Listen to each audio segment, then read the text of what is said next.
हर MFD ये चाहता है कि वो अपने क्लाइंट को बेस्ट रिटर्न्स वाला फंड दे। जो हमने ऑब्जर्व किया है, लोग क्या गलतियां करते हैं फंड को सेलेक्ट करने में। और यही एक क्लासिक बिहेवियरल बायस भी है जिसको हम रिसेंसी बायस कहते हैं। जो रेटिंग्स हैं वो खुद परफॉर्मेंस के बेस पे बनी होती है। रीसेंट रिटर्न्स, रेटिंग्स या फिर ट्रेंडिंग थीम्स, ये सारे रिलायबल सिग्नल नहीं है। तो क्या बेस्ट फंड प्रेडिक्ट करना पॉसिबल है या फिर ये भी एक मिथ है जो टूटना चाहिए? जिसने आईटी सेक्टर में या आईटी फंड्स में इन्वेस्ट किया उस टाइम पे, उसको मार्केट क्रैश होने के बाद में 12-12 साल लग गए रिकवर करने में। पीएसयू फंड्स में सालों तक कभी कोई पैसा नहीं आया, लेकिन पिछले साल पीएसयूज ने बहुत अच्छा रिटर्न दिया, उसमें बहुत पैसा ना चालू हो गया, उसके बाद में पीएसयू इंडेक्स बहुत बुरी तरह से फिर गिर गया। एक और चीज़ जो हर जगह सुनने को मिलती है, हाई रिस्क हाई रिटर्न। ज़्यादा रिटर्न चाहिए तो आपको रिस्क भी ज़्यादा लेना पड़ेगा। High risk can mean potential of high returns, not surety of high returns. तो एक बहुत ही पॉपुलर सेइंग है, do not put all your eggs in the same basket. Investor की जो कंपाउंडिंग की जर्नी है वो नहीं रुकनी चाहिए।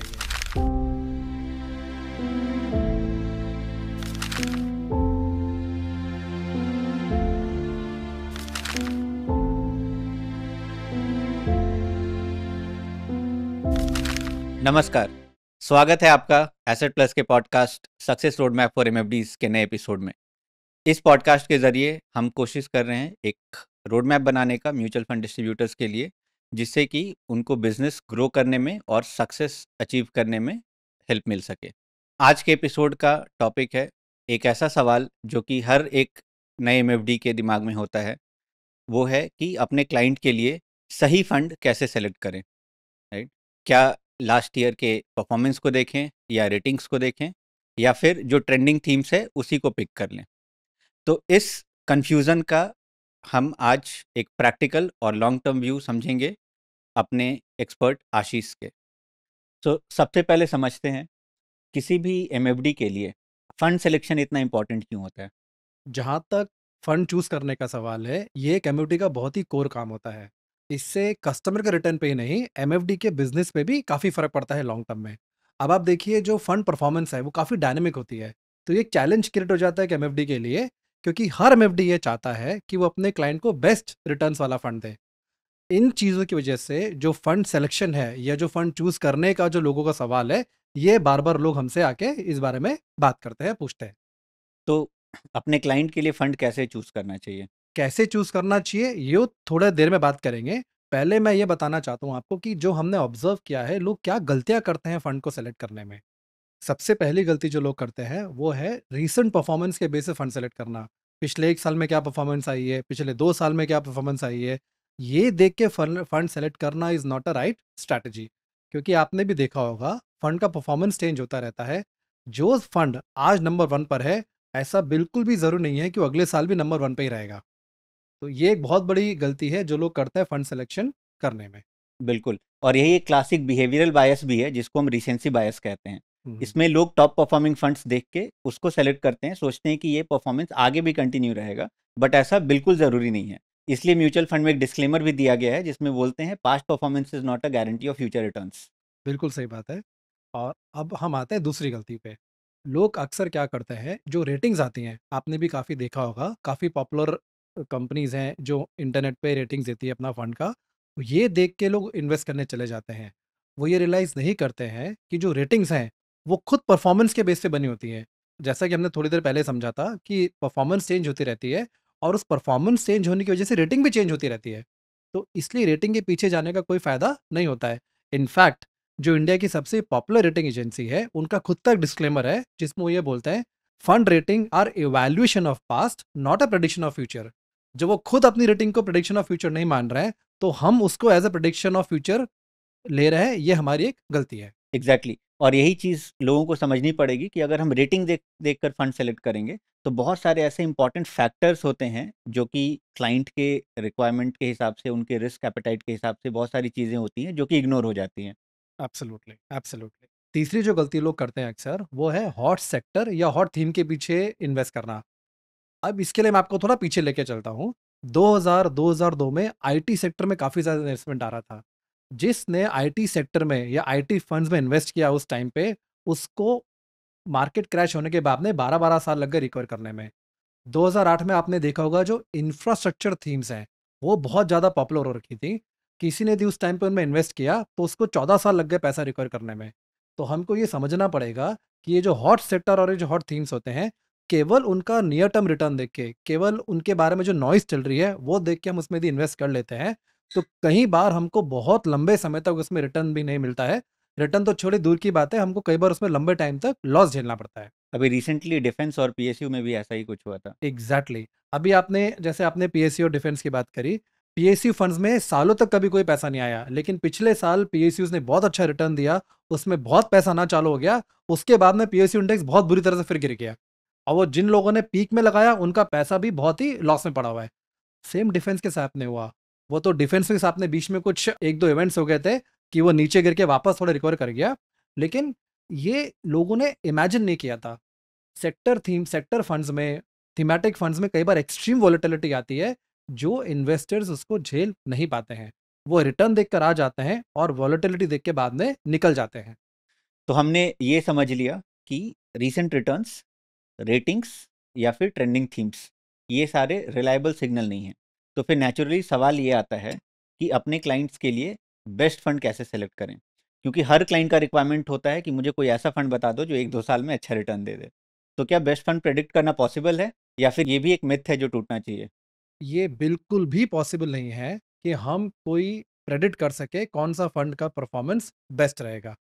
Make sense. I think uncertainty की दुनिया में प्रेडिक्शन ढूँढना ही शायद सबसे बड़ी गलती है। करेक्ट। एक और चीज़ जो हर जगह सुनने को मिलती है, हाई रिस्क हाई रिटर्न। हम्म। लाइक लोग बोलते हैं कि अगर आपको ज़्यादा रिटर्न चाहिए तो आपको रिस्क भी ज़्यादा लेना पड़ेगा, हम्म। राइट? और कुछ लोग तो इसको इतना कॉन्फिडेंटली कोट करते हैं जैसे ये कोई फाइनेंशियल लॉ हो। सो क्या ये सच है या फिर ये भी एक मिथ है जो क्लैरिफाई होना चाहिए? बहुत ही बड़ा मिथ है ये। High risk does not necessarily mean high return. High risk means high volatility. High risk can mean potential of high returns, not surety of high returns. इसका एक एग्जांपल से समझते हैं। Let's take Nifty 50 and Nifty small cap. यदि आप पिछले 20 साल का रिटर्न देखेंगे निफ्टी 50 का, तो करीब करीब 14-15% के आसपास सीएजीआर बैठता है। और वही रिटर्न पिछले 20 साल का निफ्टी स्मॉल कैप का करीब 16% के आसपास है। अब आप ये देखिए, ये रिटर्न भी निफ्टी स्मॉल कैप का तब हुआ है जब पिछले 4-5 साल में स्मॉल कैप इंडेक्स ने बहुत अच्छा परफॉर्म किया है। यदि हम पिछला 3-4 साल छोड़ देते हैं, तो 15-20 साल के जो परफॉर्मेंस है, उसमें निफ्टी 50 और निफ्टी स्मॉल कैप में कोई डिफरेंस नहीं है। राइट? तो जो ये लोग ये बोलते हैं, ये उनके लिए एग्जाम्पल है कि हाई रिस्क का मतलब ये नहीं है कि आपका हाई रिटर्न हमेशा बैठेगा ही बैठेगा। कई बार लोग ये बोल सकते हैं कि चलिए ठीक है, जो आपने एग्जाम्पल दिया 20 साल का, उसमें निफ्टी स्मॉल कैप का रिटर्न 1-1.5% ज़्यादा है निफ्टी 50 से। हाउएवर, उनको ये भी देखना चाहिए कि वोलेटिलिटी क्या रही है बीच में।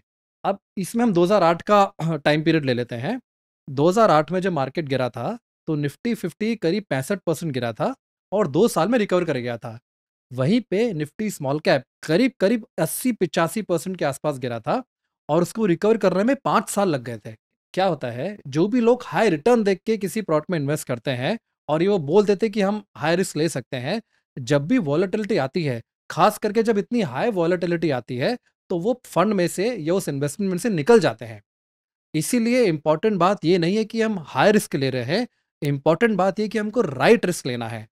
और वहीं पे हमारे म्यूचुअल फंड डिस्ट्रीब्यूटर्स का बहुत इंपॉर्टेंट रोल आता है, जो अपने क्लाइंट को राइट रिस्क लेने में असिस्ट करते हैं। ग्रेट।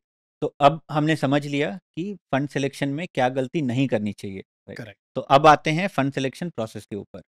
एक एमएफडी के लिए अपने क्लाइंट के रिक्वायरमेंट के हिसाब से सही फंड सेलेक्ट करने का प्रोसेस क्या होना चाहिए?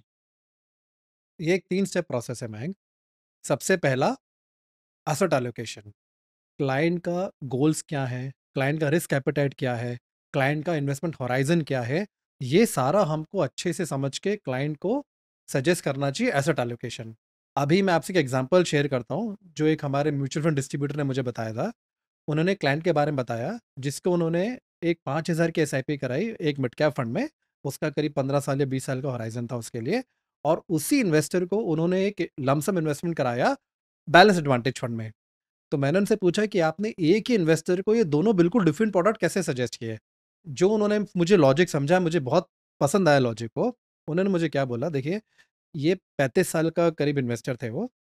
उनको अगले 15 साल 20 साल के लिए अपना वेल्थ क्रिएट करना है। उसके लिए मैंने उनको रिकमेंड किया एक आप मिड कैप फंड में कर सकते हैं और ये भी मैंने उनको समझा दिया कि इसमें वॉलेटिलिटी नॉर्मल म्यूचुअल फंड से ज़्यादा रह सकती है, तो आप उसके लिए रेडी रहिए। और चूँकि इसमें इन्वेस्टमेंट का अमाउंट 5000 के आसपास था, तो मुझे पता था यदि थोड़ा वॉलेटाइल भी रहेगा, मैं इन्वेस्टर को हैंडल कर लूँगा। वहीं जो इन्होंने एक दूसरा इन्वेस्टमेंट किया वो था 15 लाख रुपए का lump sum in a balance advantage fund. वो पैसा उनको 4-5 साल में उसकी ज़रूरत थी और मैं ये भी समझता था कि कल को मार्केट यदि 10-20% गिर गया, तो देखिए आपकी एसआईपी में तो ज़्यादा फ़र्क नहीं पड़ेगा, आपने कुछ हज़ार पे इन्वेस्ट किया उसमें। लेकिन ये आपका 15 लाख का हो सकता है 1.5 लाख 2 लाख गिर जाए। एमएफडी ने मुझे बोला कि मैं नहीं समझता कि इन्वेस्टर वो रिस्क लेने को कैपेबल है। वो एक छोटे पैसे पे रिस्क ले सकता है, लेकिन बड़े पैसे पे रिस्क नहीं ले सकता है। इसलिए मैंने उनको एसआईपी करवाई मिड कैप फंड में और मैंने उनको हाइब्रिड फंड में बोला या बैलेंस्ड एडवांटेज फंड में बोला इन्वेस्ट करने के लिए लमसम। ये एक बहुत अच्छा एग्जाम्पल है एसेट एलोकेशन करने का। अब देखिए ये चीज़ यूट्यूब में कोई नहीं कर सकता, ये चीज़ एक्सेल शीट पे नहीं हो सकती है। ये तभी हो सकती है जब एमएफडी और कस्टमर या पोटेंशियल इन्वेस्टर आमने-सामने बैठ के बात करें, समझें और अपना एक एसेट एलोकेशन का प्लान बनाएँ। तो एक बहुत ही पॉपुलर सेइंग है, do not put all your eggs in the same basket, hmm. Right? So we all know, we all agree to it, but जब प्रैक्टिकलिटी पे आती है तो हम वो मिस कर देते हैं। At this point we need to emphasise कि asset allocation is so critical for any investors, और एमएफडी का रोल कितना इंपॉर्टेंट है इन्वेस्टर के लिए। एब्सोल्युटली। सेकंड स्टेप आता है फंड सिलेक्शन का। एक बार जब हमने एसेट एलोकेशन कर लिया है, तो उस एसेट एलोकेशन के बेस पे हमको कस्टमर को सही स्कीम्स बतानी चाहिए।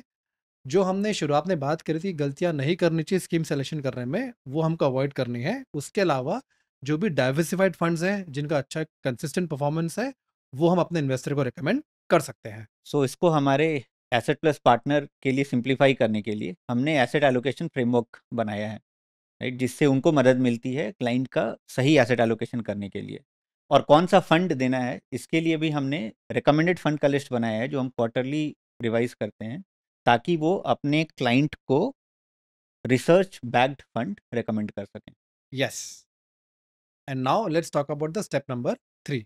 हमें as a mutual fund distributor ensure करना है कि कस्टमर लंबे समय तक इन्वेस्टेड रहे, ताकि उसमें कंपाउंडिंग हो सके। देखिए क्या होगा ना, इन्वेस्टर की जर्नी में कभी मार्केट खराब होगा, कभी फंड का परफॉर्मेंस अच्छा नहीं होगा। इस तरह की बहुत सारी चीज़ें होती रहती हैं जो इन्वेस्टर की जर्नी को कई बार ब्रेक कर देता है। कस्टमर घबरा जाते हैं या फिर वो कोई पैनिक में डिसीजन ले लेते हैं। तो as a mutual fund distributor मुझे इंश्योर करना है कि मैं अपने इन्वेस्टर को ये सारी गलतियां करने से रोकूं, पैनिक में डिसीजन लेने से रोकूं और कोशिश ये करूँ, इनफैक्ट मैं तो ये तक बोलूँगा कि हमको इंश्योर करना चाहिए कि इन्वेस्टर की जो कंपाउंडिंग की जर्नी है, वो नहीं रुकनी चाहिए। जितना लंबा जर्नी होएगा, उतना अच्छा कंपाउंडिंग होगा और उतना ही उनके जो गोल अचीव करने के चांसेस हैं, वो बढ़ेंगे। सो हमने ये समझा कि रीसेंट रिटर्न्स, रेटिंग्स और ट्रेंडिंग थीम्स, ये सारी चीज़ें काफ़ी फ्लैशी हैं, राइट? बट ये शॉर्ट टर्म में गेन देती है, बट लॉन्ग टर्म में ये पेन देती हैं। इसीलिए फंड सिलेक्शन का मतलब है आप प्रोसेस के ऊपर काम कीजिए, प्रेडिक्शन के ऊपर नहीं। क्योंकि क्लाइंट का ट्रस्ट सिर्फ रिटर्न से नहीं, बल्कि प्रोसेस और फ्रेमवर्क से बनता है। Yes, absolutely. तो अब हम आते हैं अपने एपिसोड के लास्ट पार्ट पे, अनटोल्ड इंडस्ट्री ट्रुथ पे, राइट? तो एक ऐसी चीज जिसके बारे में इंडस्ट्री में कोई भी बात नहीं करता है। As far as untold industry truth is concerned, this time I'm simply going to repeat what I said in the episode initially, that it is absolutely futile to try and predict the performance of a fund because it is impossible to do so. However, as a mutual fund distributor, one should focus on making their investors the best investor rather than trying to predict which fund will be the best performing fund. Thank you for your insights Ashish, thank you so much for clarifying the one of the biggest questions जो हर distributor के mind में होता है, right? उसका आपने ना सिर्फ एक प्रोसेस बताया, बल्कि एक फ्रेमवर्क भी दिया जो कि लोगों को फॉलो करना चाहिए। आपने एंड में एक बहुत अच्छी बात कही कि as a mutual fund distributor you should not chase the next best fund, you should focus on making your investors the best investors, right? Thank you, Mike. So as a mutual fund distributor, you should focus on making your investors the best investors. keep them disciplined, keep them informed, and keep them invested. So if you are a mutual fund distributor and looking to grow and scale your business, come and panel with Asset Plus.